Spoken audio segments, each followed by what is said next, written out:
In this video, I'm going to show you how to create an eCover.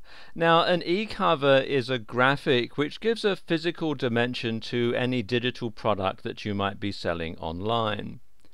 To create eCovers, I use Adobe Photoshop CS2, which is an older version of Photoshop, but if you have a more recent version, then what I'm going to show you here will work just as well. I'm also going to use the one-click covers plugin for Photoshop, which you can download from this website here. And once you've installed the one-click covers, they'll appear here in the Actions tab in Photoshop.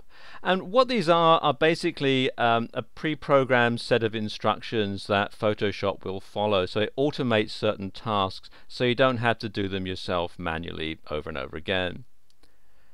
Okay, to begin, what we're going to do here is use ebook 2 for this example.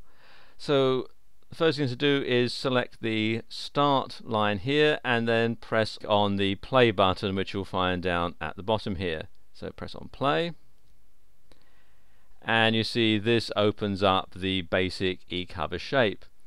All we have to do now is add in our graphics and so on. So what I'm going to do is just pause the video while I do that.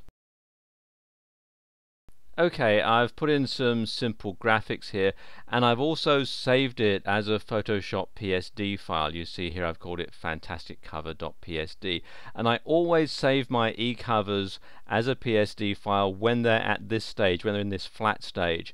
And the reason that I do this is because later on, when they've been put into the ebook format, which you'll see a bit later, if there's anything that I don't like about it, or I need to go back and make any changes, then it's much easier to do it at this stage.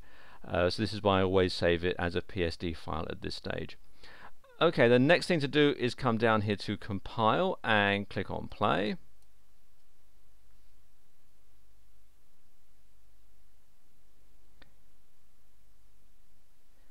And you see Photoshop does all the work in the background to turn it into an eCover like this. And then finally what I need to do is come here to finish and again click on play, and that trims it down to the correct size. Now I need to save it so that I can incorporate it into my web page, and for this I'm going to use the Save for Web function. So come here to File, Save for Web,